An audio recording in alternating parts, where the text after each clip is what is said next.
Boom, and welcome to the Big Honker Podcast, brought to you by Ducks Unlimited. I'm Jeff Stanfield with the world-famous Andy Shaver. He's in a tissy. He's in a bad mood today. Everything's been moved around. It's been fucking clean, Jeff. Book. It's been needing to get cleaned in here for a while because you just keep accumulating more shit. My tablet that's got all my sponsors in it. Well, you just keep accumulating shit, and sometimes you got to fucking clean. I'm not complaining about the cleaning. No, you seem like you're complaining. I just can't find shit. Well, I'm becoming my dad. I know where stuff is. And it's not anybody's problem but your own. Do you see a pen over there? Let me have it. Moved it too. I was giving our guest a pen in case they needed one. Our guest is freaking in. You're in Georgia right now, aren't you? I'm in Charlotte. You're in Charlotte. With us today, All-Star Major League pitcher, our friend, Mr. Bryce Elder. Hello, Bryce. How are you doing? Pretty good, sir. How are y'all? Can you imagine just your whole day being ruined because you can't find a pen? My day's not ruined at all. It's gonna. That's why you buy 6 of them. Have extra laying around. I've got 400 of them on my desk in there. I'm just in the studio, and I didn't. It don't matter. Andy's just gonna bust my balls now anyway. So, how's life with Bryce Elder? Hold on, now? Before we get started, Okay. Big shout out, Raider Power. Whoop that Razorback ass. Did you watch the game? No. I stayed up and watched first half. Did you? They didn't start till 9:30. You didn't watch the second half, Andy? It didn't end until like 2 in the morning. No. They were down by 23 at one time. Oh, wow. Andy didn't even know. I just saw they won by 2 in overtime. The future, me and Bryce as Longhorns, we understand y'all have an inferiority complex to us. Correct, Bryce? Being a Red Raider is just different. Me and you both know that. Is Texas still in the tournament? It's basketball. We don't give a shit about basketball. No, Texas is baseball it's a legitimate and football. question. I just don't know. We got beat out on the play-in game, and then we fired our coach. Oh, we should have never fired the coach. It's at Ole Miss now. Or Miss, we fucked up on letting him get away. But because I don't pay attention to basketball, so I mean, you could have told me anything. You're in here talking shit now, and you don't even pay attention about it. I hope Tech wins it all. I don't think it'll happen. They're not gonna get past Duke on Saturday. I hope they do, but it ain't gonna happen. But me and Bryce from a baseball football school and a woman's softball school, and there you go, and golfing and diving and everything else that matters. We're Longhorns, but I hope y'all do well. Y'all got. I think the future for Tech's football program looks really good too. We're a spring sports school. No, y'all. I think y'all will win 10 games in football this year. I really do. I feel like you're being facetious here. Well, you're in the Big 12, and that's Texas. I know you're out of the Big 12. Yeah, I mean, you might as well be playing 6-man football, but it's different now, Andy, for y'all. You were still the Big 12, weren't you, when you were at Texas? Yes. Yep. Where did y'all stay when y'all went to Lubbock? The Overton. The Overton right there? That's a nice place. That's what we used to stay at Judges Conference all the time. What do they do? Do they like block off an entire floor? And like even in the pros, is that what they do? No, it's kind of random. Even in like even like here in AAA, we're all over the place, and even in the big leagues, it's like random. Some guy, so they do offer this deal every year. Obviously, I don't do it, but some of the guys on big contracts, you can pay like so many thousands of dollars extra, and you get a suite on every road trip. So the guys that are on big contracts usually do that. I don't, but it's all random all throughout the hotel. Right. Yeah, I don't know. I mean, how long are you there at the hotel? Because like, what is it? Like a 3-day stint, right? So you got like a night game, an evening game, and an afternoon game? Usually 3 days. Usually night, day game. So you're there 3 nights. But I mean, if you got $25 million coming in that year, what's another couple $1,000 a week? No. I understand, but it's not like you're going to be there for very long. This is the guy that don't want to spend $8 for a can of Zins talking now. But they realized it wasn't doing anything for him. Yeah. Jeff's just trying to deflect because he's in a shitty mood. This is what he does. I'm in a good mood. So you are in Charlotte. Are you got option down to Gwinnett again, right? Yep. Are they out of options with you now? Yeah. So I can go up and down again this year, but next year I'll be out of options. So it's either make the team, or if you don't make the team, all 29 other teams can pick me up. So kind of last year dealing with this, but it's still, as I've told y'all before, that if you pitch good, you're not going to be in AAA. So I just got to pitch better. Did you have a good spring? Yeah, I did. I missed like 10 days. I had some stuff going on I had to get figured out. And then I came back and had one last outing, and I threw really well. So even this weekend when I throw, I'm only throwing 4 or 5 innings. I'm kind of on a pitch count. What'd you do? Tweak something? Sort of. Something that was kind of hanging around, but just kind of precautionary, but I'm all good. Yeah. Yeah, that's good. So like 4 or 5 innings is all you're going to go for? How long are you going to do that for?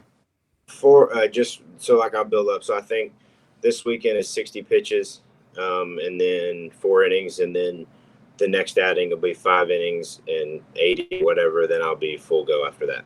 Oh, nice. Very good. So not too long then. No. They got an active shooter at Shepherd Air Force Base right now. Oh. On the golf course, and the golf course is closed down. He's pretty damn desperate. What do you mean? The golf course isn't even open anymore. Obama cut out the golf courses on a bunch of deals. I don't understand why, but that's where it's an active shooter on the golf course, they said. Is that here? Where's Shepherd at? Shepherd's in Wichita Falls. Oh.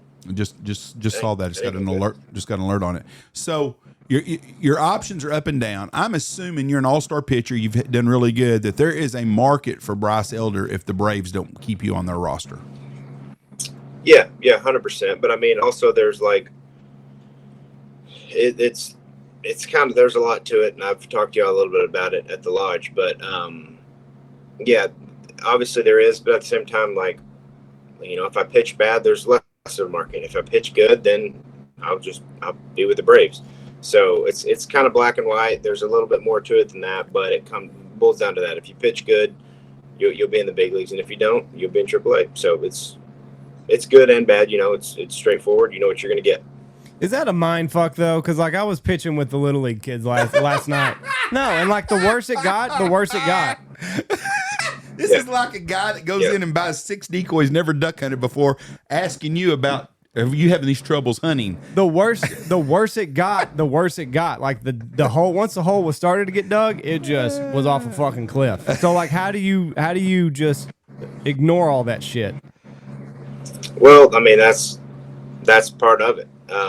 I know like last year, for instance, I got sent down to AAA, and I was more like, I didn't like how my stuff was. I didn't like how my stuff was moving. I didn't like my ability to command it like I've always been able to. And so last year was it was rough, and it got pretty rough for a while, pretty dark spot. And obviously you always try to keep some perspective to kind of keep you rolling. But this year, I really like where I'm at. The last outing I had, I like the way my stuff was moving, the command of it, and also this year I'm in a much better spot than I was last year at this time. So whether you're in AAA or the big league, I just got to go get people out, and I'm looking forward to it. This year was kind of like, it was the first time in a long time last year where I wasn't excited to go out on the mound, and now I'm back to when you get out on that circle, I'm feeling good about it.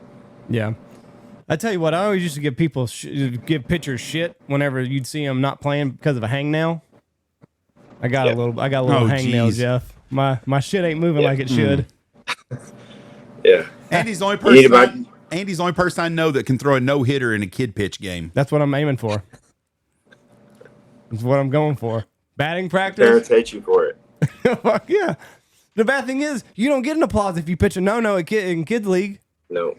No, not when you're striking at your son and all his friends. Nobody's standing up telling you like, man, your stuff was really moving today. But if you bean one of them, you catch some shit for sure, huh? Yeah. Hey, so whenever you're practicing, do they ever have like batters or anything? Like, how do you surely the first time you see a batter in a box is not game day, is it? No. So how it works, and that's like really spring training, and a lot of people talk about this, how long it is. Spring training is literally for the starting pitchers. Like the position players don't need that long. The relievers don't need that long.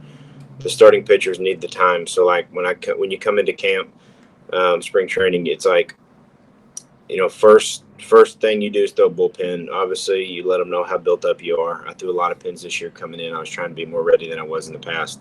So I went like bullpen, live. Some guys throw 2 lives, which is essentially like no fielders in the field, literally just you and the batter and the catcher, and they're taking full swings and everything. So it's live ABs is essentially what it is. But there's nobody in the field. The guy hits it up the middle.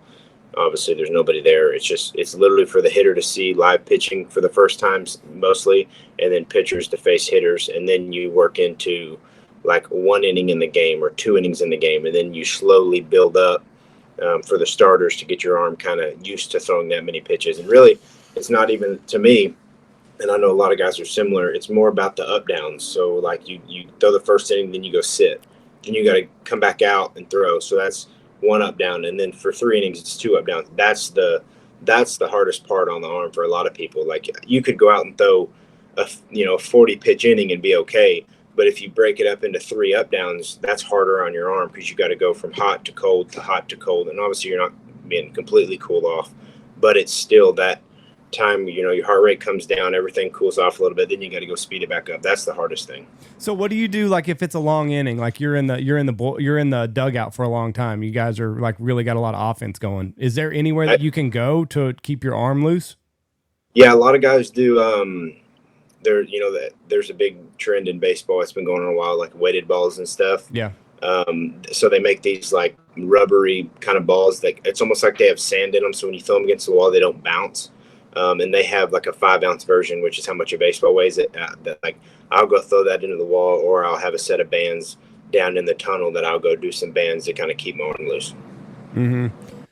Have you ever been on the mound? You got to like take a piss or something? No, I've never had to do that.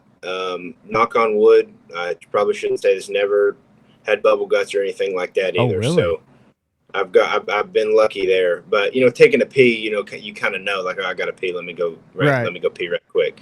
But knock on wood, I've never had bubble guts or anything. 2 years ago, I pitched against Philly in June, and I was up till 5 a.m. I think I had like a minor food poisoning deal. Mm-hmm. It wasn't like full on food poisoning because I've had that, but it wasn't like that. But I was up, I was grinding. But so it was a little queasy out there pitching. But I've never had to call time and be worried about making it to the dugout quick. When did you get full blown food poisoning? It was my junior year of high school, I believe, in the summer. Oh, it was. It was when I played golf. I had a junior golf tournament, and I had to miss the golf tournament because of it. That's probably the sickest I've ever been for 3 days. I wonder if like opposing towns know, like, oh, there's the fucking Braves. Let's slip them something. It's all like all the food we get, pretty like. It's brought into the clubhouse or made in the clubhouse. Oh. So the food stuff's pretty good. But there is some stuff that goes on in hotels and stuff. Like a lot of the guys have aliases. So you don't know who's staying in what room or whatever. But right. In 22, I think, there were some guys that got some calls to their hotel rooms, like in the middle of the night and stuff. But there was only 1 or 2 of them, and that used to happen more, but it doesn't happen as much anymore because, 1, the hotels kind of control it, and 2, a lot of the guys have aliases. The Boston and the Yankees do that. Really? They used to do that shit all the time. Yeah. I mean, things are different now, but yeah, there used to be a lot of that shit. Call fire alarms in, all kinds of shit. Yeah. Well, one of the best stories I've heard was, this was before I was in the major leagues. It was when I was in the minor leagues in 2021. We had Pablo Sandoval in the Braves, and he signed that big deal in Boston, and then kind of had a rough go after that. But he made a lot of money, and the Braves were playing in Boston. And after the game, he was going to call in like Uber Eats, and the Uber Eats, I can't remember what steakhouse it was. It was either like a Morton's or something like that. But he got a full steak, sides, and everything. And I think it was $100-something. And he calls it in. The Uber Eats driver accepts the order. And I guess he saw his name and like commented back, "I'm taking your order. I'm stealing your order. You stole all that money from us." And so he reordered it, and the same guy accepted it and told him the same thing. So he missed out on 2 meals, and that guy just kept it. Oh shit. Yeah. You always got to use the alias. Speaking of rumor of eating and stuff, rumor was last year you and Josh Moore went to Nebraska to go deer hunting. One of our old guides, Blake Williamson, Bitchy Blake, yes, stuck a tab for y'all on a restaurant and walked out and didn't pay for none of that shit. Is that true? That is true. That is true. Yeah. You know. Yeah, I can't remember what that bar, Bobby Joe's or something like that. I don't even remember what town it was. It was 15 minutes east of Scotts Bluff. And we were drinking and everything, having a good time. We had already eaten, and then all of a sudden Blake was gone. And so we went back to, we said, we're going to tell him, but we'll come back tomorrow and pay it if he don't come back. And he never went back. So we had to pick it up for him. What if, well, you know, if you're going to stick it, Josh Moore's got to stick it with. He's selling roofs now. Bryce probably the one that paid for it, though. You got to make Josh pay that. He's selling roofs. He's good. It's hail season now. He's going to make a lot of money. Yeah. Yeah. Blake owes me some money, too. Have you ever done that, Jeff? Walked a tab? Walked out? Well, one time in high school. Oh. At Chili's in Wichita and Arlington. On purpose? Or got drunk and just left? No. We put our money on the table. Oh. Back then, you used to pay just cash on the table. That was before debit cards and shit. And we put our money on the table. And we got halfway home, and a buddy of ours goes, "Oh, here's that money y'all left on the table." Oh, shit. We didn't know that we did it. Oh, no. That's not good. And probably was $30 back then. I don't remember what it was. But, yeah, here's that money y'all left on the table. Douche. We have beer money for tonight, though, in Wichita. So good for us. Yeah, there you go. Yep. Before social media, before everybody could just figure out who you were. Yeah. And cameras everywhere. Well, Blake stiffed me on a bet, so I brung his name up today. So he stiffed him and he stiffed me. He won't even take my calls no more. Shaking him down. Yeah.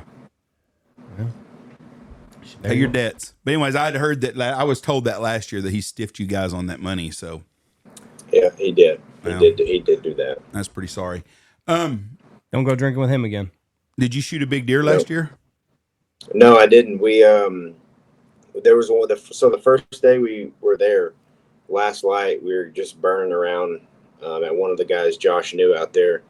They were letting us hunt, and we saw a really good deer, probably high 160s, low 170s, and he stayed on the neighbor's property the whole time. Then we saw another one that it wasn't borderline shooter. It was a shooter. It wasn't. Don't get me wrong. Like it fired me up, got me going when we put a stock on it, but it wasn't, first look at it, I wasn't like, oh my gosh, like that first deer.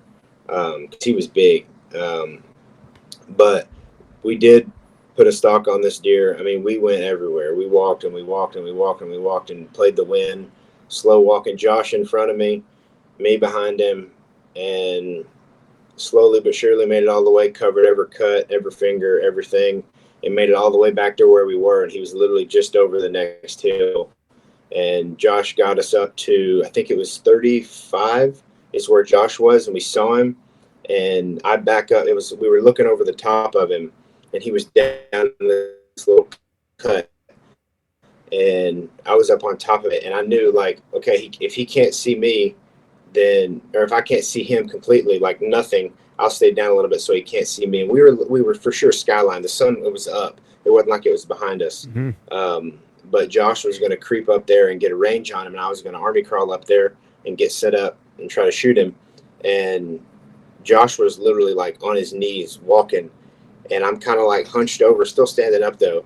And I'm looking at Josh, and all of a sudden I see something move, and next thing I know, I look up, and the deer, I can see all the way from the tops of his horns to his feet, and I'm like, uh-oh. Ooh. So I just kind of eased down, and Josh was like, I think he told me set it to 40, my pin to 40, and I went full draw, stood up and shot, and it ended up being less than that, so that I know I shot high because I missed right over top of him. Luckily, I didn't clip him. But there was 8 does with him, so we were worried we were going to get busted before that. But I mean, I got a pretty good shot on him. It was a deep chunk for sure. I'm by all means no sharpshooter with a bow. I do okay, but I ended up missing him high. But it was a lot of fun. Josh is a very good hunter, a really good hunter. Yeah, and he's a good guide. Yeah. So I'm not surprised he put you on a deer at all. Yeah, it was good. The day before we saw a group of does and a buck. We couldn't tell what buck it was. It was kind of coming from the area that we saw the big deer the day before. and we went through this big ravine deal, and I never realized, out in Scotts Bluff it got like that. I mean, it goes flat farm ground to just these deep cuts and everything. Is really cool land, and but we're walking through there, and these bottom of these cuts have all this sand in it. So we're walking real slow. Josh is peeking around every cedar tree and everything, and they had told us like they had some mountain lion issues, so the deer numbers were low. And I mean, we're seeing cat tracks, not everywhere, but saw a few of them. And so Josh is creeping around every cedar tree, and I'm walking behind him. I'm not even looking forward. I'm looking back because I mean, see these cat tracks. I didn't much care for it because I know that people always say, they see you before you see them. So I was a little gun shy down there because all we got's a bow. That's it. So it was a little dicey, but it was a really good trip. All the people we met up there, real good folks. So we stayed with one of Josh's friends named Cade, and Keaton, one of his other buddies, was with us a bunch, and it was a dang good time. I want to go back. Cats scare me more than like bears, right? Because like you always hear bear stories and everything, but it's the cat that like really makes my hair stand up thinking about it. And thankfully we don't have any out here. We did a long time ago, but I think for the most part, you hear stories, you hear like legends, like, oh yeah, that place has got them, this place has got them. But like, I've never heard a cat scream. I've never seen a cat. Jeff swears he has. I think he had too many gummies the night before. And so I think that's what it is. But if I knew that cats were out there, I would be on edge the whole fucking time. Yeah. Especially way down in there. And these cuts were, the walls are steep. So like if they're there, they're right up on you. And so, but we didn't have no issues, it turned out, but it was a lot of fun. Well, and I've even seen videos of like people like turkey hunting. A lot of times coyotes will come to the turkey call just because it's kind of an easy meal for them. Turkey's a prey animal.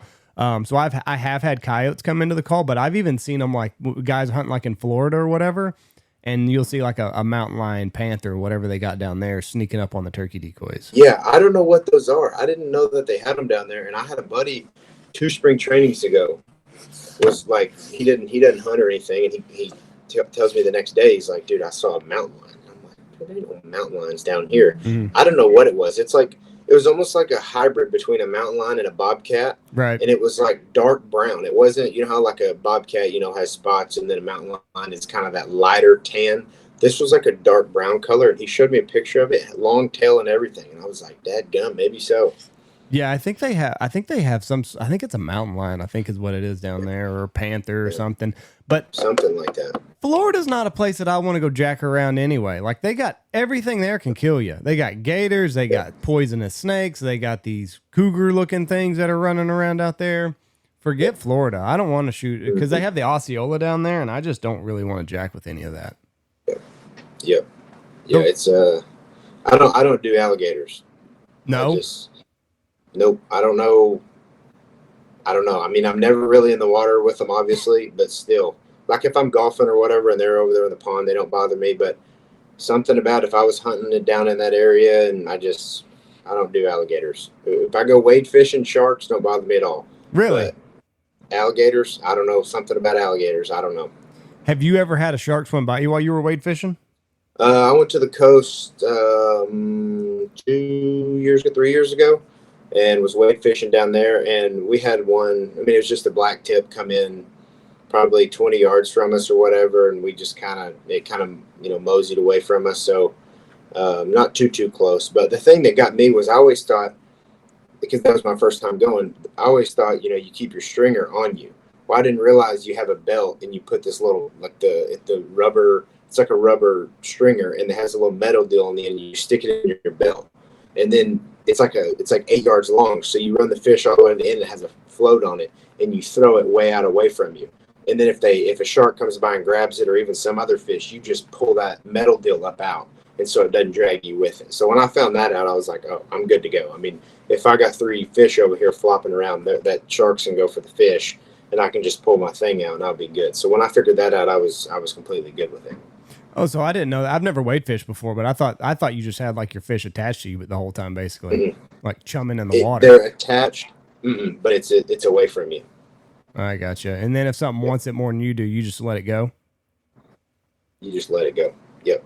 Yep. That's the most fun I've ever had fishing. down there at the coast. Why? Red trout, flounder. I don't know. They just dump it hard, and something about being in the water and walking around and everything. It was a lot of fun. How deep do you go? Like just up to your waist, or any deeper than that? I mean, we'd always park the boat up out in those flats, probably 2.5, 3 foot deep, and you take off walking, and sometimes you got to go through a channel, and it's probably armpit deep, and then sometimes you're walking in ankle deep water, and then we got on them one day back in these back lakes. So we literally, the tide was out, and so we walked out up onto this, like it was probably 10 feet wide, walked out over dry end, and they had these back lakes, and there were a bunch of redfish tailing back there in the back lakes, and you just cast the top of them, pop it right through the school of them, and bam, one of them hits it. I would be wanting to fish in ankle deep water, and I don't really give a shit if the fish are biting there. That's where I would want to go. Like, I'll just take my chances here. Because water animals, I don't like them. The sharks and shit. Yeah. I went to Hawaii this year. Oh, yeah? One of my, it's actually my AAA manager. He was my high manager in 2021, and he's my manager here. But he was a Molokai. And so we flew into Maui, and then we were supposed to fly from Maui to Molokai. But we ended up taking a boat, which was absolutely wild. It was at night, and the waves were huge. And we were on a 23-foot boat with 14 people, and it was quite an adventure. But we made it, and we went wade fishing there, and they have big tiger sharks. And so we kind of went to an area to stay away from those. But you got to keep an eye out for them. But what got me was all that coral out there. You're going up and in between the coral, and they have those moray eels. Oh, those scared me way more than the sharks. Yeah, I'm out on those things because they hide up under those rocks. And so if you step right near them, they'll come out at you. So I stayed away from the coral and the rocks. That's for sure. So you didn't see an eel while you were there?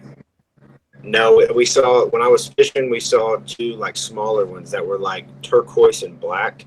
But they were probably like 1.5 feet, 2 feet long, and they weren't really a threat or nothing. But I did not see one of those moray eels. But the guy I was fishing with, his buddies have killed multiple of them. They a lot of time they shoot them spearfishing. Mm-hmm. Yeah, I don't like water animals, and I definitely don't like snakes. And an eel is like the worst of both worlds. It's both. Yeah. Yeah, like I've even heard the rattlesnakes are moving really bad here right now. And I've got turkey hunts this weekend, so I'm going to be extra. And always, like that first weekend of turkey season, I'm always pretty hypervigilant and kind of scared, I guess. Fuck it, I'll say it. I don't care. You're just kind of, you're nervous the whole time. Every tree you sit down has a den underneath you. So, and now just like seeing all the Facebook posts and the Instagram posts of people around the area killing these rattlesnakes on the road, I'm like, oh, great. So now I got that in the back of my head the whole time. Yep. It's not a good. I've never been turkey hunting because of baseball. I know it. My 1 year ago would have been COVID, and I wish I'd have went, but I heard it's awesome. But I've always kind of been a little like, I've thought about that. It's like, you can wear snake boots out when you're pig hunting or coyote hunting. Yeah. But you're posting up, leaning up next to a tree, you're sitting on the ground. Something could be right there. I've always kind of thought about that being a little dicey. Yeah, and like you sit there for a while, so like the snakes can just move. And I've seen the videos of like people just sitting there and like the snake crawl up in their lap and shit. And I just knock on all sorts of wood around me. I've never had that happen. There's been a couple times like I've gone to get my decoy bag to put shit up, and there's been a snake close. There's been a couple times I've just ran across them, but so far, man, I don't know. Like that might could just end my turkey career. A snake crawl across your leg? Yeah. Oh, that'd do it for me. Because like I cannot tell you how afraid of these things I am. Like it's a problem. I worry about people that aren't scared of snakes. Well, like I saw a video. We've had those snake removal guys on the podcast before, and I saw a video of theirs, and like he went into a den and just stood there and let them all just like crawl around him. Hell no. I was at a trophy hunter show one time, and the guy, they used to get in this sleeping bag, and they would fill it up with rattlesnakes, and he got bit in there one time. They pulled him out. Yeah, that's what he gets. I mean, yeah, what do you expect? You're asking for it. So when do you pitch? Tomorrow. Tomorrow's your opener for y'all? Yeah, yes. Well, tomorrow's when I'm pitching. When do y'all open? Tomorrow then, or did y'all open today? No, today. Today, and so you pitch tomorrow. Yeah. And you're in Charlotte playing, right? Yeah. Where do y'all go? What's the road? You're AAA. Where do y'all go next? Because y'all go to pretty good sized cities, anyways, right? We go to Norfolk and Jacksonville and Memphis and Nashville, and this year we go to Indianapolis maybe, and then we've been to Buffalo before. We went to Omaha last year. It was terrible. It was terrible? Terrible. And we go to Columbus, I think. So you don't. So you didn't like Omaha to be in Omaha, or you just pitched bad there? You just didn't like Omaha. No, I didn't even pitch there actually, because the way the schedule fell, and then I can't remember exactly why I didn't pitch, but I didn't even pitch there. And but no, it was terrible. The park was way away from anything, and it was tough. It was brutal. Don't do like Charles Barkley did with San Antonio women and get everybody mad at you in Omaha. Where do they do they play at the same place that they do the World Series? No, that's the problem. They play. Supposedly, they made this park because they kind of had these predictions that the city was going out that direction when it just hadn't really gone that direction. It's like a handful of neighborhoods that have been built up, and then like warehouses all out there. And so we stayed actually by the Bass Pro in Omaha, and I really wasn't impressed with the Bass Pro there. Usually they're pretty good, but this one, I don't know. It was kind of weird. Like, I don't know. It was weird setup and everything. So I went over there a couple times just to waste time, but there wasn't much going on in Omaha, that's for sure. Well, Nebraska's got a lot of Peter envy over Iowa, anyways, because they all want to be Iowans, and so just a problem right there by the border. Correct. I guess. Correct. We mean, you guess? Do you not hear? That's a place where I went in college. What? It's not the place you went in college? No, yeah, I went to college. When I was there in college for the College World Series. It was unbelievable. A lot better experiences playing college. Back. Yeah, a lot better experience. Well, y'all won it all, didn't y'all, one year? No, we went to O2 Barbecue in Omaha the year I went. Okay. What? When you were at Texas, didn't Texas win the national championship just a couple of years ago again in baseball? No, they got third. They were one game away from making it to the finals. That was the year after I left. Okay. Has Texas Tech ever been to the College World Series, Andy? Yeah. You're a spring sport guy now. You know this. You went to a game the other day. Yes, they did. They made it to the actual one, or did they? No, they made it a couple of years ago to Omaha, I thought. Didn't they? Oh, yeah. They had a good little run. Yeah. They made it They to went Omaha, a few but years. I don't think that they've got a good baseball program. I can look it up. Yeah, they did. I mean, it's Big 12 baseball. It's not like SEC baseball, but it's Big 12 baseball now. I have become that SEC guy now. The ones that used to drive me nuts to be like, well, it's SEC. We're different, and I've become that now. Oh, wow. 14, 16, 18, and 19. Yeah. You're a big baseball fan there, Andy, at Tech. I can tell. You really keep up with it. Big baseball fan. Yeah. So, do you think we're going to see expansion in Major League Baseball to a couple more towns? I don't know. I hope so. I think it'll be interesting. I don't know if it'll be true expansion or it'll be like a relocate, kind of like the A's are doing. But I mean, I think there's a market for it. That's for sure. It's just a matter of they can pull it off and when they can pull it off. But yeah, I mean, I think so. I think Charlotte would be a good place for one. A lot of people say Nashville would be a good place for one. I'm curious to see what the Rays do after the hurricane took their park away. Yeah.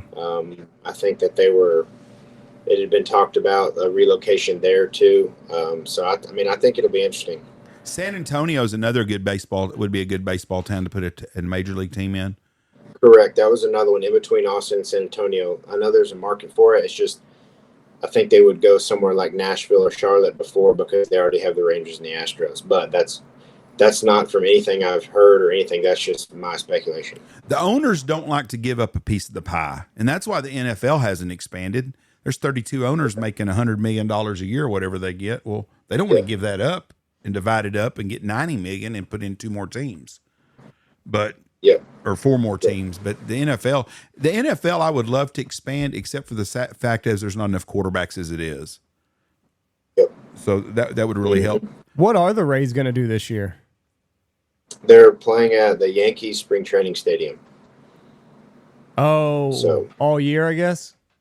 Yep, all year. So it's going to be interesting between the weather, because I think, in June and July, it rains every day in Florida, every day. It may just be a pop-up shower, but it rains every day. And then it's hot too, so it's going to be interesting. So the A's are staying in Florida is where they're going to play instead of Vegas? Rays. The No, Rays. Okay. I thought you said the A's. Because Tropicana or whatever got demolished. I knew that happened. What's happening with Las Vegas hasn't built the baseball stadium yet, right? No, they haven't. So the A's this year moved out of Oakland, and now they're in Sacramento.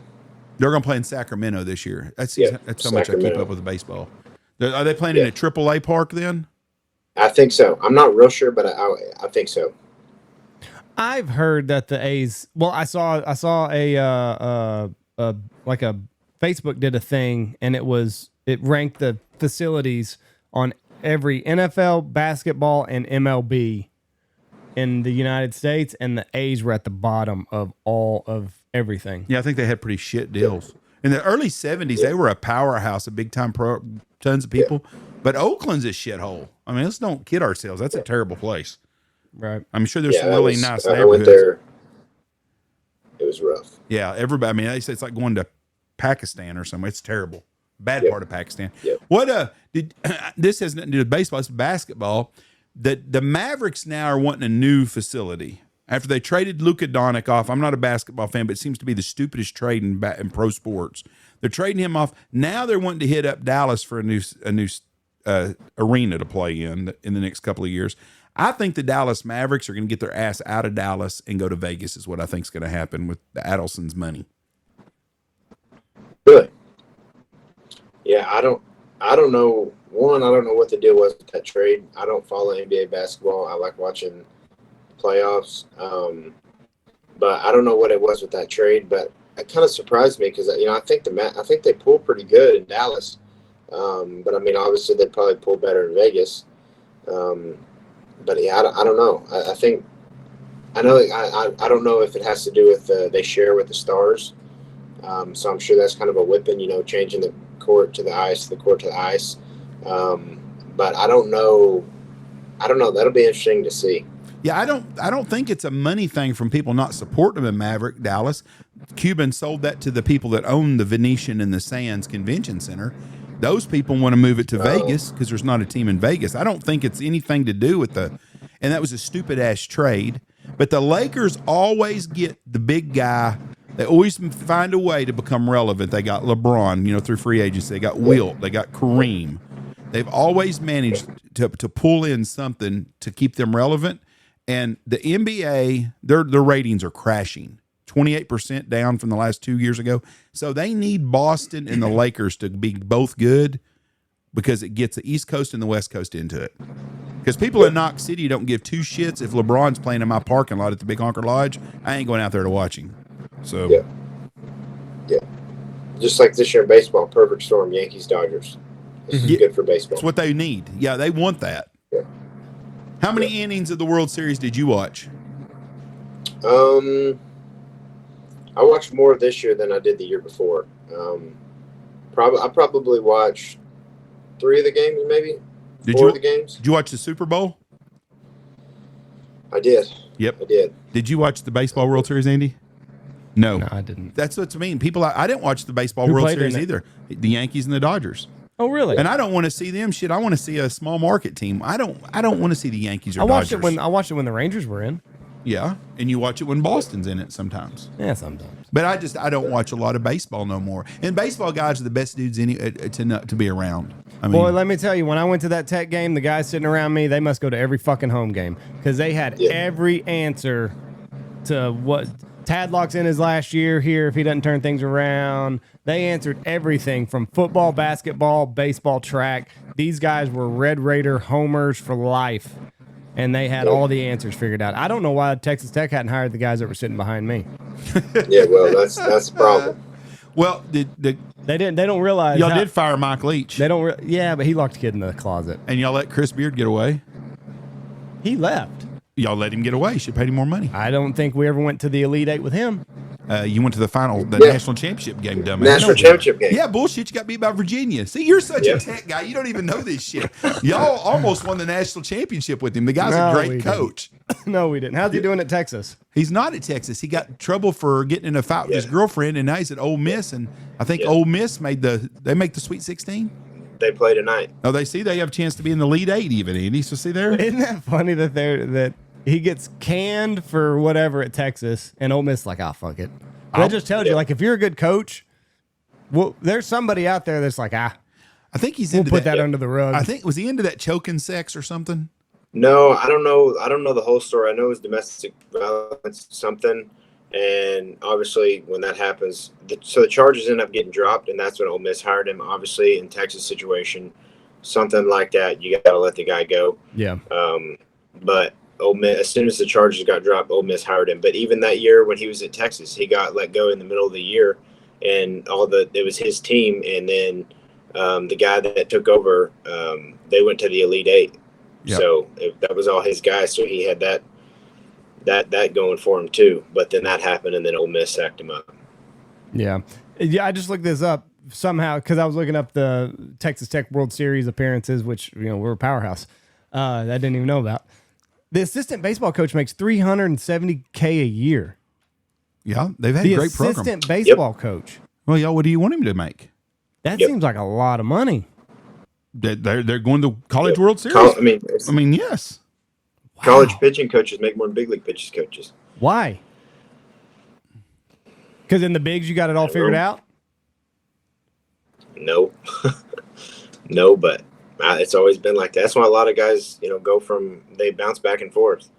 But also in the big leagues, you get pension and stuff like that. So there's obviously benefits, even though you're not making as much money. But yeah, college coaches have always made more.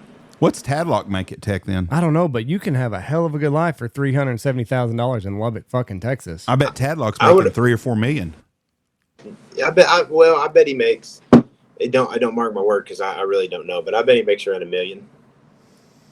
I'm gonna find this out. They were ready to get rid of this J-Bob guy too. The guys behind me, so J-Bob. He better be careful. Yeah, he recruited me. He was the one that tried to get me to go there to be a walk-on so I always wanted to go to Texas, but I didn't think I could go to Texas. So I was like, well, I'll go to Tech because I knew J-Bob, and he kind of slow walked me and said, oh, maybe a walk-on. He was like, if money frees up, we'll throw you a scholarship. Well, a few guys got drafted, and they never offered me a scholarship. So it's not that I'm not a J-Bob fan, but J-Bob didn't want me, so I didn't have nothing to do with J-Bob.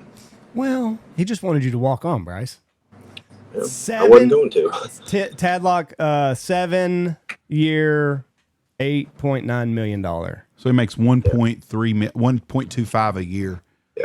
I mean, I can understand it for the head coach, but the guy coaching third base or whatever, that's a lot of money. Good for him, though. Yeah. I didn't realize that there was that kind of money in college sports. Once you get in that fraternity of coaching, you go from one. I mean, it's crazy when you look at somebody somebody got hired the other day, and I'm trying to think, it was a head coach in the NFL or somewhere, and they start out at Murray State as an offensive line coach. Then 2 years later, they're at Kentucky. Then they're an assistant trainer for the Detroit Lions, and then they go there. They're scouting. They get 12 different freaking jobs to become a head coach. So yeah.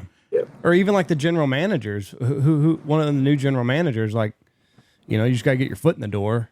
The really crazy thing is you can suck and get fired from 10 different jobs, and then someone else will give you a head job again. Or you can get fired for spousal abuse and then get your charges dropped. Ole Miss will pick you right on up. He's a good coach, too. Yeah. Ole Miss is pretty happy they hired him. So what do you know what kind of money are the NILs right now? Is there any money for college baseball players? Yeah, I think like the Friday guy, and I hadn't talked to the certain people about it, but from what I've heard, I have a kid that I played with that works down there and that whole deal, and he told me like base level Friday guy, which is usually the best pitcher on the team, is making $400. Wow. How much was Paul Skeen making at LSU then? No telling. Not as much as his girlfriend was. No, not as much as his girlfriend was. That's just crazy. Because I know Tech hired that, or they signed that one softball pitcher for $1 million a year. I think Patrick Mahomes bought her. Right. Yeah. That's a lot of money. Yeah, but in softball, a pitcher can put you in the College World Series by herself almost. But that big old moose girl that played at OU, that big old chick, 6 foot, 280, that mashed all them home runs and stuff. She has nowhere to make money now. College, that was her whole life right there. So she made $150,000 her senior year at OU. I mean, obviously, like, you know, they're the extremes of it, but they're making so much money off NIL and everything. But like, I think like for women's sports, I think it's going to be more beneficial to them than men's sports because, you know, for example, Arch Manning's making $3 million a year, but Arch Manning also, if he has a good year this year, is going to sign a $35 million NFL deal. So like the NIL stuff for girls and women's sports is, I think, going to benefit them more than the men, even though they're not making as much, but it's still good because, you know, you're playing at a high level like OU and Iowa, like Caitlin Clark was, and then LSU, like that's good for them because it's hard for them to make a ton of money after college. So, I mean, I think it's going to benefit them a lot. The girls will benefit. The boys some of them are going to take a pay cut. That kid that's the quarterback at Tennessee that's got the long name, the kid's really good, their quarterback. I think he got $13 million is what they said to go to Tennessee. I have no idea how much it is, but he may be a first-round pick. He may be a fourth-round pick. But if you're like Quinn Ewers, for example, I think Quinn should have went to Oregon or to one of those schools that was going to pay him for 1 year, and he would have made $4 to $10 million. Well, I don't think Quinn, I saw today in a mock draft, he's a third-round pick. I say that, and he'll end up being a first-round pick. But if he's a third-round pick and he sits a bench for 2 or 3 years, that $10 million is more than he's going to make in his first 3 or 4 years in the NFL. He should have taken. He should have went to the NFL or to one more year of college. But couldn't that make college sports better because you're getting guys to play that extra year instead of going out the second that they can go make any money in the bigs? You mean college baseball or college football? Any of it. I think every sport, like if Bryce, you know, I mean, if you're making $400,000 a year to pitch in Austin, you know, and your future's not guaranteed in the bigs, you're going to stay. Whereas when your only chance to make any money was to go out and do it at a professional level, well, you might have rushed it. It's ruined college basketball more than anything. And I don't watch college basketball, but I was listening to some guys talk about that today, and it made a lot of sense. There's not any mid-majors in the Sweet 16. They're all the power conferences. Because all those good players at the mid-majors that are sophomores, juniors, or seniors are now going to a power school, and maybe the kid's only making $100,000 a year as a power forward. I have no idea what the money is in basketball, but let's say he's getting $100,000. Well, that's $100,000 more he was going to make at Murray State or Ball State or one of those schools. So those teams are all losing all their upperclassmen that are pretty good to the schools. In football, I think it's changed. It's made things more level playing field because you don't have Alabama and Georgia and Clemson especially. Clemson is the big loser in the NIL. They were just loaded from top to bottom because it was all recruiting and what you done.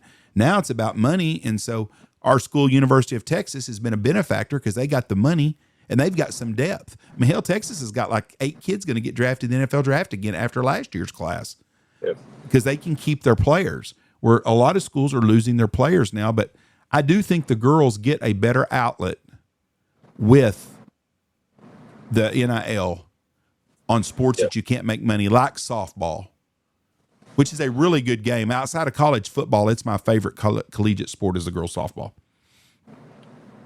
Yeah, no doubt. And I enjoy watching it in like the women's college World Series, how fast the game is. It's fun to watch. But Andy, what you were saying about the staying in college one more year for the money, like there's give and take, right? So like if you really want to play Major League Baseball or you really want to play in the NFL, it's like, okay, yeah, you can take that deal. So let's say, for the example, Quinn Ewers. So, you know, he may make $6 million at Oregon, right?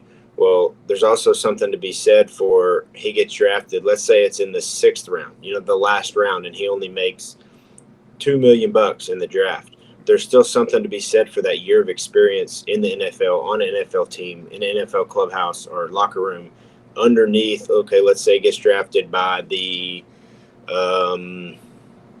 let's say, give me a team. Let's say the Falcons, even though they got the Penix guy. So you have Kirk Cousins there, right? It's Kirk Cousins. Yep. And so like there's value for him to go take a pay cut and learn an NFL style offense, get the reps, be around the guys. So then in 3 years, it may take him 3 or 4 years, and he may have missed out on money, but he's also preparing himself, learning the way the game's played, learning the speed of the game, and then that may give him a chance to make $100 million. So there's kind of a breaking point of like, okay, I've done my time in college. Yeah, I can go make this $6 million, but I could take a pay cut for this year and then get that year of experience on an NFL team, get reps, even if it's on the practice squad and he suits up and he's the third string. He's still getting reps, learning that style offense, everything like that, which in turn may help him in 5 years sign a $150 million deal. You know, now quarterbacks are getting paid, $50, $60 million, obviously the elite ones like Josh Allen, but you learn that stuff and it's kind of, you eventually got to get going in that space if you want to do that. So that's the decision that has to be made. Yeah, that makes a lot of sense too. I don't know. I mean, if I was 21 years old and you're dangling $6 million in front of me, that's going to be pretty enticing. Yeah, but if you really think and believe that you're going to be a quarterback in the NFL, $6 million is going to be a blip on the radar in 5 years. No. You know what I'm saying? Yeah. Like obviously things happen, injuries happen. That's a risk you take, but most guys that are really competitive are going to bet on themselves, and they're going to bet, hey, I'm going to go do this. I mean, look at Jameis Winston. He just signed a 2-year, $8 million deal, so $4 million bucks a year to be a backup. Yeah. Like, so in the grand scheme of things, for a lot of the quarterbacks, like you were talking about, there's not very many of them, and so $6 million bucks to a quarterback in the NFL, that's a quarterback, even backup. $6 million bucks ain't nothing. Jameis Winston will end up being their starter too, because I don't think Russell Wilson's got anything left. I saw I just read where they think that Kirk Cousins is going to go to Cleveland. So he's in Cleveland right now to visit even. So that would be interesting. I think that this year's quarterback class, I don't think Cam Ward is the only one I think that's going to make it as an NFL quarterback. I don't think Shedeur Sanders is an NFL quarterback. I'm not saying he won't be on a roster for 4 or 5 years, but I don't think he's going to be any count. I don't think Quinn Ewers is an NFL quarterback. The Jackson Dart kid is probably the best chance of a long-term quarterback, or somebody we don't really know about that may come out of the, because you never know what's going to happen. There might be a Tony Romo in there that's on somebody's practice squad for 2 or 3 years. But you take a chance on these quarterbacks. That's why if you're a quarterback and you're not going to be a top 10 pick, stay in college one more year and make that extra $6 million a year. Because being a 3rd or 4th or 5th round, there's not very many Brock Purdy's out there that are going to get their shot. Yeah. Are you pissed off that you missed that NIL window, or are you happy with the way that you didn't have that added weight on your head? I mean, I would have liked $400,000. Don't get me wrong, but like, I don't particularly like how it's gone. Like, I think the people in college deserve to be paid. Yeah, I do, because how much money each school's making and NCAA's making. I do think they should be paid, but I think like they need to, if they're going to just pay people like that, just straight up blatantly, here's $1 million bucks, they need to, it's got to turn into like essentially like professional sports. Like you got to sign contracts. You're going to have to do stuff because the transfer and deal is out of control. It needs to be, okay, we're going to pay you $10 million bucks, but it's for 3 years, or we're going to pay you, $1 million, but it's a 1-year deal. If you want to transfer after, you can. But like the people that are making $3 million bucks and then all of a sudden transferring, and then it's just turned into it's the Wild West. It's just, okay, this ain't going to work. This guy made me mad. This team over here will pay me $1 million bucks as well, so I'm just going to go play for them. Like there's got to be some sort of regulation on it to kind of keep things under wraps, because I don't like how the transferring's gone. Even in baseball, it's like you have one good year. All these mid-majors and stuff are essentially JUCOs now. It's like, oh, why do I want to go to, like, for me, that's why in baseball I was committed to Howard out in Big Spring, because I wanted to go to Texas, and my only chance to go to Texas was to go to a junior college for 1 year, and then I could transfer there. I couldn't have went to a D2 or a mid-major and then transfer to Texas like you can now. I would have had to sit out. So that's why I went to a junior college. So I think it's going to hurt junior college baseball a lot too, because now kids can go to a Sam Houston or go to like a UTSA and stuff like that, and then they can just transfer. If they have one good year, then they can make $250,000 and they make their pick of where they want to go. So I think there needs to be some sort of kind of something to hold everybody in check. But so I don't, like I said, to answer your question, I would have liked the money, but I mean, I liked it how it was. Like, I went to Texas because I was a Texas Longhorn. I grew up that's where I wanted to go, and I think college sports needs a little bit of that, but I think it's just kind of all over the map right now. Yeah. And I also wonder what the product's going to be like in a couple years. When they've made more money than they'll ever spend at the college level, like how much dog are they going to have in them to get to that next level? Those guys ain't making that kind of money, though. Huh? Those guys don't have that kind of money. They think they do, but they don't. You don't think Shadur does? No, he's not making generational wealth. His daddy did. He's got generational. He don't have to worry about money. Let's use a different example. Let's use the Cam Ward kid from Miami, the quarterback. He made probably as much as Shadur did in NIL, and he don't have enough money to live the rest of his life like a king. Now he signs a first player taken. He probably does, but a lot of those guys are going to make more money. The reality is most of those guys are going to make more money in college than they ever will in the real world, unless they're but you can't tell an 18-year-old, 19-year-old that. Like, no, but they see that $500,000 check coming in, and they're like, "Fuck, I got this biscuit's buttered. I'm done." Yeah, but they're not. That's and then they take their foot off the gas. Yeah, but those kids, a lot of those kids are going to make more money in college and never have the opportunity to go to the pros. Look at basketball players. I mean, you're talking about there's 15 people on the NBA roster, and maybe 40 guys leave each year, and there's 40 new ones come in. That's not very many. Yeah. So those guys better take their money for sure. I think what they ought to do, and I was against college players getting paid at all. I've always been at the mindset that if you go to college and you get a free education, you're all about keeping the little man down. Though it's not about keeping the little man down. Yeah, You've got a head start on the average person that just goes to college because of your name recognition and everything else. So now we're at the point we're paying them. Then I'm okay with this to a degree. I think you ought to have a salary cap. I think each player should get the same amount of money, $10,000 a month, regardless, from one end, from the third string center to the starting quarterback, and it ought to be that way on every single team. So you're not trying to go somewhere else because you're getting paid more money, and it'll make more kids more loyal to where they're at. And I think you ought to have to set out a year if you transfer. I think that's what's ruining football. I mean, like, it's funny, listen, though, you people whine about Caleb Williams when he went to USC, but they sure didn't bitch when Baker Mayfield, Kyler Murray, and Jalen Hurts came there for 1 year. Yep. And so that's the way I feel about it. I think you ought to each team ought to have a salary, or everybody ought to have the same salary on everybody, no matter who you play as. Now these damn colleges are hiring general managers to run their NIL program. Yep. Yeah, and that's what I think is the worst about it is if you flat. So when this started, it was NIL, literally name, image, and likeness. Mm-hmm. So it's one thing. So like you look at Shadur, right? If you pay everybody the same, like that's great.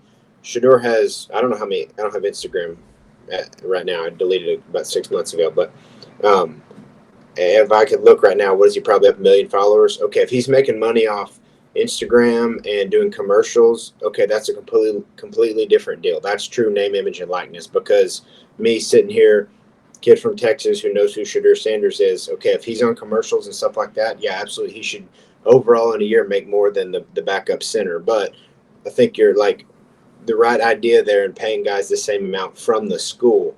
That's where I think it's messed up. If he's making money because he has 1 million followers on Instagram and Wheaties comes to him and wants to put him on the box of Wheaties, okay, he should get paid more for that. But that should be separate. That's where his agent and stuff should handle all that, and the school should pay.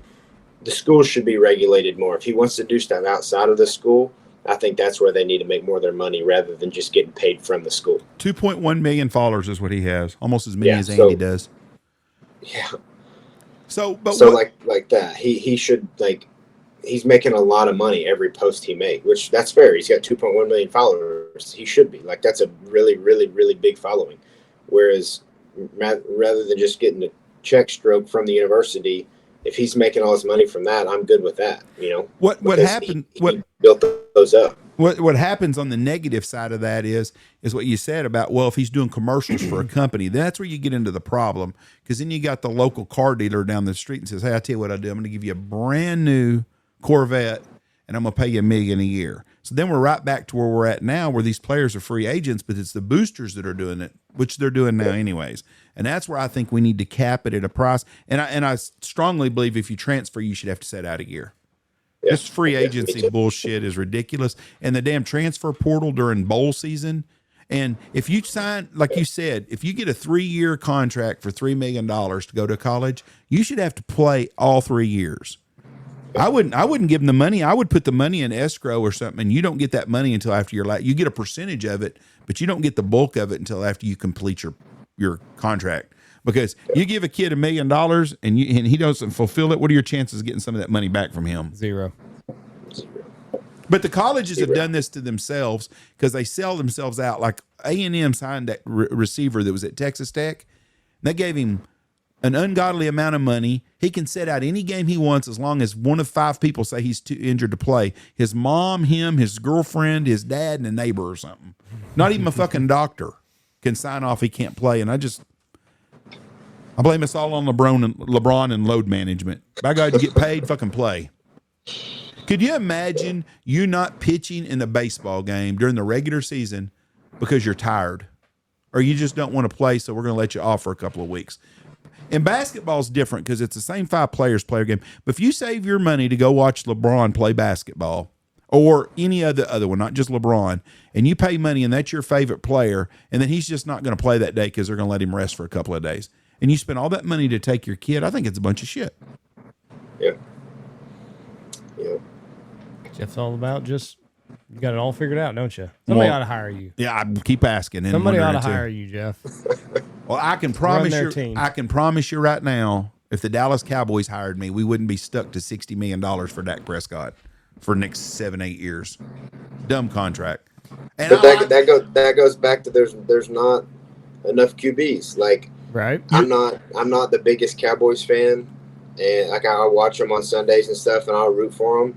And yeah, is there times where I think Dak makes some bad plays? Yeah, but like, I mean, you look at his numbers over the years. Like, I know that people are upset. Hadn't won a playoff game and all that stuff. But like, he's a really good quarterback. Yeah, does he miss the throws sometimes when he needs to? Yeah, but like, if you stack his numbers up against most guys in the NFL, like, he's really good. I'm not denying that. And I like Dak. I think Dak's a good I'm not a Cowboy fan, and I'm not a Dak Prescott fan. Or I don't dislike Dak. I think Dak's a good guy, and I think he's a good quarterback. I don't think Dak's ever going to win the Super Bowl. So if you're in the deal to try to win the Super Bowl, Dak's probably not your guy. But you're paying him as the number 1 paid quarterback in the whole league. And to me, that is, I'm not a Cooper Rush fan at all, but Cooper won as many games. His winning percentage is as good as Dak's ever was. So maybe instead of paying Dak $70 million a year, you should have went and paid 3 offensive or defensive linemen $20 million a year and let Cooper do it. You probably win the same games, but you're not going to win the Super Bowl anyways. But sometimes you got to cut bait if the Super Bowl is your goal, like all teams are. And I just think we've gotten to a place now where we got a lot of average quarterbacks are making a whole lot more money than they deserve. And I think Dak is one of those guys. But yes, if I was the New York Giants, I would try to trade to get Dak because New York's not even a playoff team. I think Dak could maybe put them in the playoffs. I don't think he'll win a Super Bowl though. Yeah. But then that goes even deeper. Is the Cowboys really trying to win the Super Bowl? I think they would love to. I just don't think they get the personnel for it. I really don't. But that's because they don't want to spend the money. I don't know that Jerry doesn't like to spend the money because he's going to spend what his salary cap is. I just think Jerry thinks he's smarter than everybody and is going to show him how to do it without having to do the normal way of doing things. And they wait too long to negotiate their contracts. They wait till people have got him over a barrel. He's want to do it like the Moneyball way, find this new way that nobody had ever thought of before. Yeah, if you look at all his free agent signings this year, he signed everybody that was a top 1st or 2nd round draft pick that was a bust somewhere else. Well, he thinks he's getting, a bargain on his money, and it hasn't worked out for him.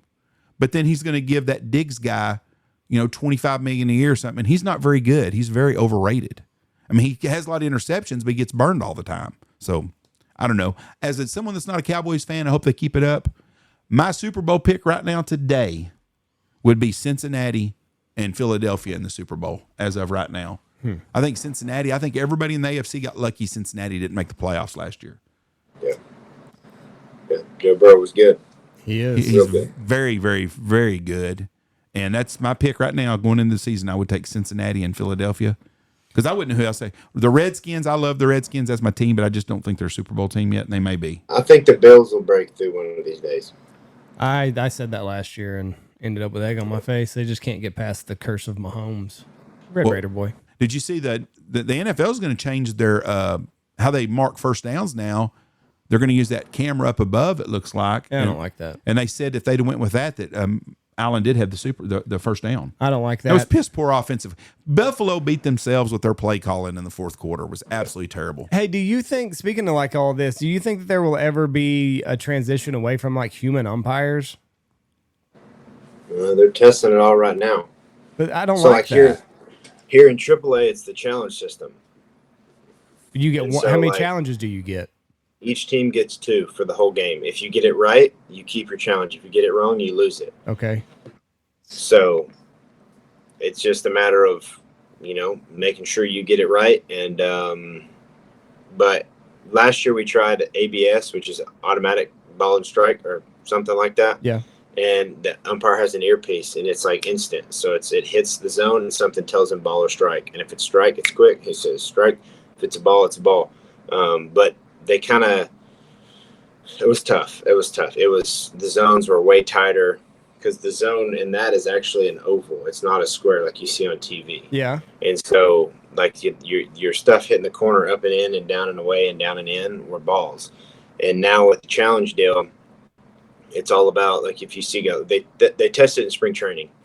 And so you'll see somebody do it this year and probably get ejected for it. But if there's like a blatant call, somebody's going to do this. And that's like the challenge signal. So they're not doing that in the big leagues this year, but in AAA, it's challenge system. And then it comes up on the board. It's the same technology as in tennis. You know how it comes up and it shows whether the ball was in or out. Yeah. And actually, I like the idea of it because, I always say people complain about umpires. Oh, they missed this, they missed that. You look at the whole game, there's 250 pitches thrown or 275 to 300. They may miss 5. And I'm not no mathematician, but that's pretty good odds that they're going to get it right. So, like, happens to just be, the one call that, cost somebody the game, and then that's the only thing people remember or whatever. But they're pretty dang good. So I don't mind the challenge system. What I don't like is there's no, like, it's hard to regulate the size of the zones. So, like, how they do it is they measure, like, if I was a hitter, I go stand and they measure my height. Mm-hmm. They don't measure my stance. So, like, if Aaron Judge is 6'8", and even though he stands upright, if he squatted down, well, his zone shouldn't be a zone for somebody 6'8". Right. So, like, that's hard to really get every zone right. You know what I'm saying? Because Ozzy on the Braves, he's 5'7", 5'8", and so his zone is obviously different than Aaron Judge's. But how do you get them like what's the formula to spit out the correct zone? Because you can't just go off height; you got to go off people's stance, and so. I think that's going to be the tough part is finding a way to get the zone to be true all the time, ballpark to ballpark. Because even though the technology is the same, still, the cameras or whatever measures where the ball is at and everything, they may be off stadium to stadium because each stadium's built different. So I think that's going to be the interesting part. I don't hate the challenge because, it's fine. Big situation, you want to challenge one, then that's fine. But I do not like fully automated. Yeah, and like how much do you know like that guy's strike zone, right? Like you're an inning or two in and you're starting to figure out like, okay, he's calling the low and away today. Yeah, well we get reports, and I don't look at them, the catcher more so does, but I'll take a peek at them. But we get reports on hitters, and we also get reports on the umpires. So like umpires have like tendencies of where they call stuff. Just like a human being. So like this guy may give the inside heater just off the plate to a righty, but this other guy won't. This guy may give the outside pitch to a righty, but this guy won't. So we kind of have an idea. And, just because that's the report, he obviously may ball you there and then give you a strike on the outside corner when he usually doesn't do that. So, it changes game to game. But we even get reports on the umpires too, to kind of see their tendencies. Right.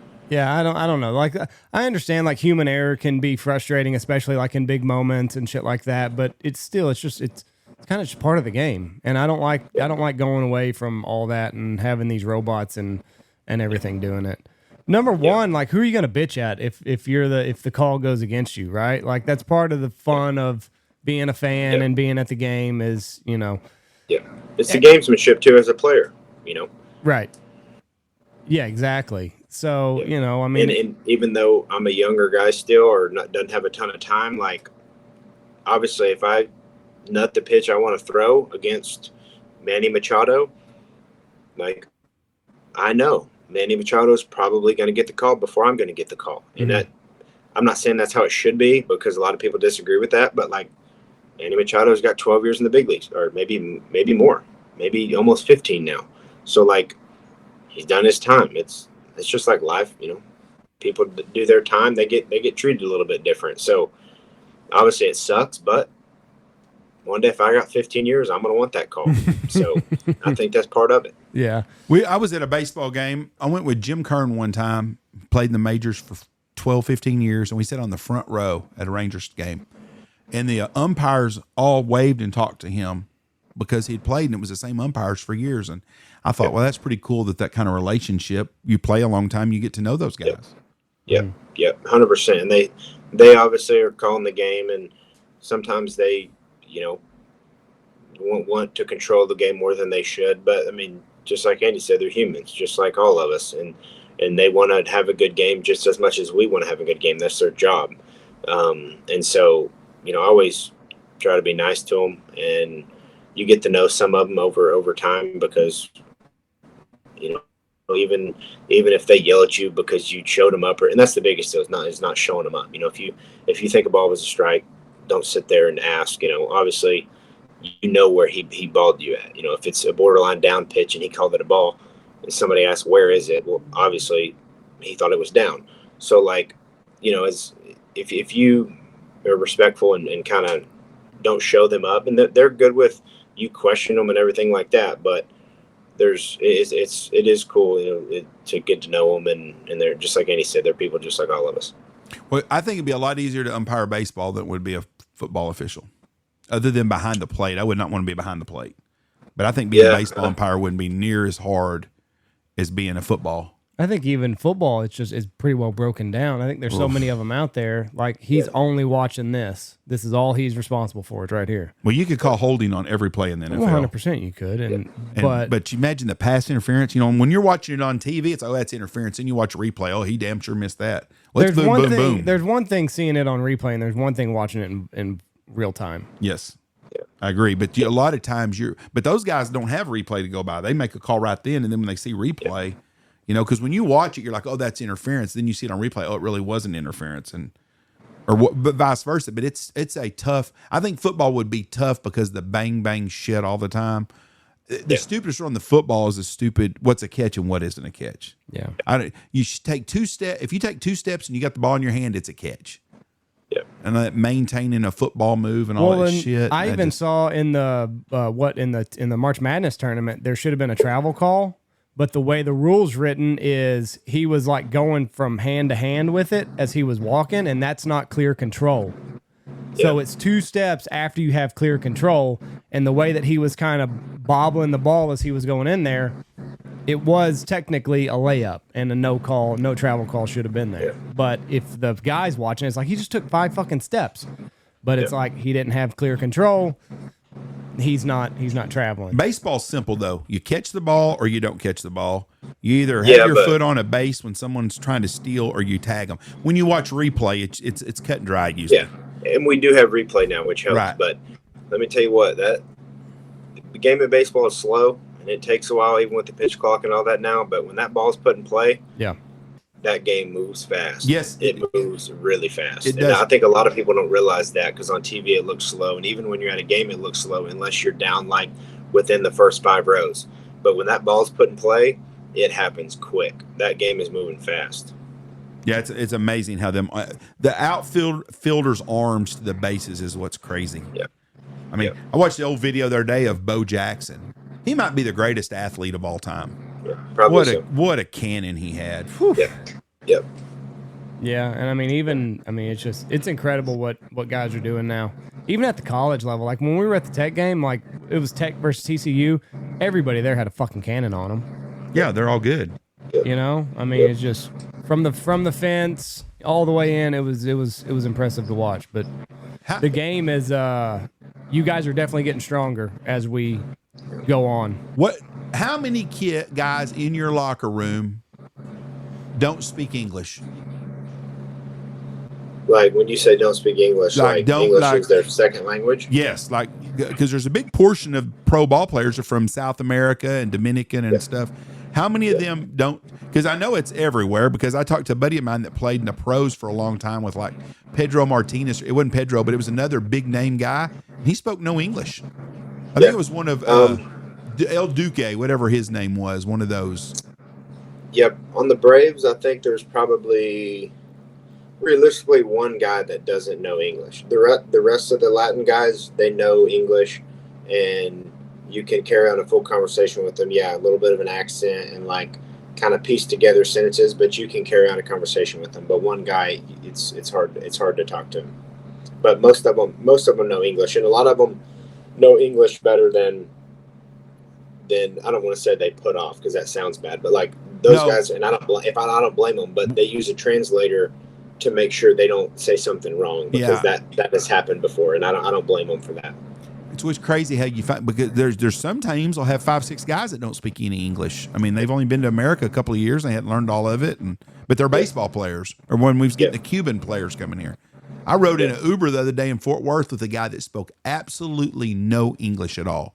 Like, I go, "What's your name?" And he goes, he didn't know name. I'm like, I told him my name, and then he finally but I mean, he spoke no English at all. And I thought, geez, I can't imagine driving a Uber in Texas and nobody's, and you're going to run. I can speak a little bit of Spanish and understand a little bit, but boy, we had a major communication flaw. Yeah. My last question: what is your do you have any quirks on the mound? What's your routine? Any quirks like superstitions or like like all game day and everything? You know, I don't have a ton of like superstitions as far as like I have to eat the same thing before the game, or I do this before the game. But like as far as like my warm-up routine and everything, it's the same every time, like to a T, same timeout, like do 10 minutes of this, 10 minutes of this, 12 minutes of this, 10 minutes of that, and then I walk into the dugout. So it's very regimented, but it's not like, I'm not like, oh, I got to tie my shoes like this, and I got to put deodorant on like this, and I'm not superstitious in that aspect of it, but I do, everything is very planned out, mainly just on my start day, but it's not, I'm not like over the top, you know, superstitious like some people are. You're not wearing the same underwear, you know, the days you got to pitch and all that stuff. I mean, I do. Okay, now we're getting to it. Well, it's not so much because they're like good luck compression shorts, but like they're the most comfortable ones and I like them the most. So I wear those. That way I don't wear them every day for 180 days and they're all worn out. So I only wear them on days I start.